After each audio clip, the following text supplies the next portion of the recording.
आज की वीडियो के अंदर हम देखने वाले हैं कि जब भी ऑप्शन के अंदर अगर बायर ऑप्शन को बाय करता है तो वो प्रीमियम कम देता है, मतलब खरीदते टाइम पैसे कम लगते हैं उसके। और जब अगर एक सेलर सेल करता है ऑप्शन को तो उस समय उसके पैसे ज्यादा लगते हैं। तो ऐसा क्यों होता है, इस चीज को आज हम समझने वाले हैं और देखने वाले हैं लाइव चार्ट के ऊपर। तो उससे पहले अगर आप मुझे नहीं जानते तो मेरा नाम है विकास और मैं पिछले 7 साल से स्टॉक मार्केट के अंदर ट्रेड कर रहा हूँ और मैं एक software engineer become full time trader. तो लेट्स गो इस वीडियो को शुरू करते हैं। तो बेसिकली मेरे पास यहाँ पे ऑप्शन के दो स्ट्राइक प्राइस हैं जो एट द मनी है, कॉल है दोनों ही। तो यहाँ पे अगर आप देखोगे कि अगर मैं simple as a option buyer के पर्सपेक्टिव से देखूं तो मान लो मैं ऑप्शन बाइंग बाइंग कर रहा हूँ तो इस समय मेरे को 24,000 रुपए देने हैं, यहाँ पे सिर्फ 24,000 रुपए देने हैं। और अगर मान लो मैं ऑप्शन सेल करता हूँ, जैसे सेल किया तो मुझे 2 लाख रुपए देने हैं। तो ऐसा क्यों होता है? तो सबसे पहले अगर आप सिंपल देखोगे कि अगर आप ऑप्शन बाय करोगे यहाँ पे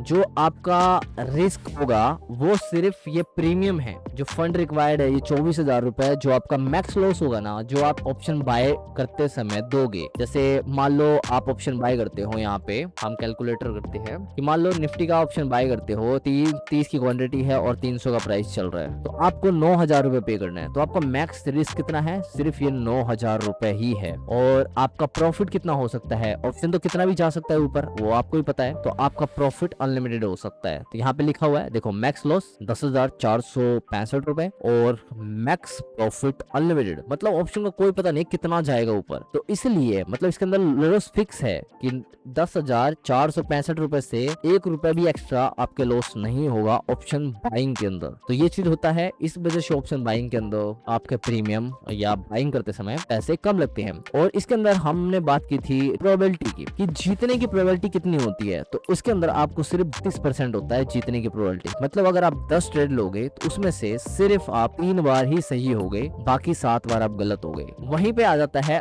ऑप्शन सेलिंग। और ऑप्शन सेलिंग सिर्फ बड़े लोग करते हैं, जो बड़े बड़े हेज फंड्स वगैरह होते हैं जिनके पास लार्ज अमाउंट ऑफ मनी होता है वो करते हैं। तो ऑप्शन सेलिंग के अंदर ज्यादा पैसे क्यों लगते हैं? अगर ऑप्शन सेलिंग देखोगे तो इसके अंदर नीडेड फंड होता है आपको सेल करने के। यहाँ पे देखो फंड रिक्वायरमेंट, यहाँ पे मेरे माउस के आसपास 2 लाख रुपए मिनिमम, मतलब 1,70,000 रुपए लगेंगे आपके सेल करने में। और आपका मैक्स प्रॉफिट कितना होगा? 8,755 रुपए, मतलब जो आपने सेल किया है, मान लो जो सेल करोगे आप ये 134 रुपए का है तो यही प्रीमियम मिलेगा आपको 134 रुपए इंटू 30। अगर यहाँ पे कैलकुलेट करोगे सिंपली तो 134 मल्टीप्लाई 30 आपको ये अमाउंट मिलेगा ऑप्शन के अंदर।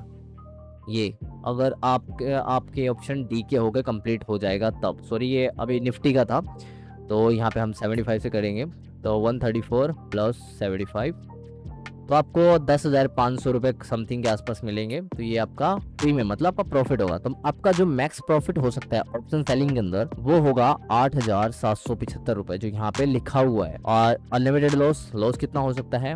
वो है अनलिमिटेड। बट इसके अंदर एक चीज और है कि ये तो आपने सिर्फ लॉस का पर्सपेक्टिव देखा कि लॉस ज्यादा है, तो उस लॉस को प्रिवेंट करने के लिए इसके अंदर मार्जिन ज्यादा लगता है, तभी 1,70,000 रुपए एग्जीक्यूट करने के लिए लगता है इस ट्रेड को। अब वहीं पे बात करेंगे इसकी प्रोबेबिलिटी की। पिछले वाले में आप सिर्फ 30% जीत रहे थे, लेकिन यहाँ पे आप 70% जीत रहे हो। मतलब अगर 10 ट्रेड लोगे तो आप 7 ट्रेड में राइट होगे, 7 ट्रेड आपके सही होंगे और सिर्फ 3 ट्रेड आपके गलत होंगे। तो आपको सिर्फ रिस्क मैनेज करना है उन 3 ट्रेड के लिए और आप गुड टू गो। तो ये इस वजह से दोनों के बीच के अंदर पैसे कम और ज्यादा लगते हैं। तो आई होप आपको ये टॉपिक क्लियर होगा बिल्कुल इजी तरीके से। नेक्स्ट वीडियो में हम ऑप्शन की सीरीज के अंदर स्ट्रेटेजी देखने वाले हैं। तो मिलते हैं फिर एक और नए वीडियो के साथ। Keep learning and keep growing.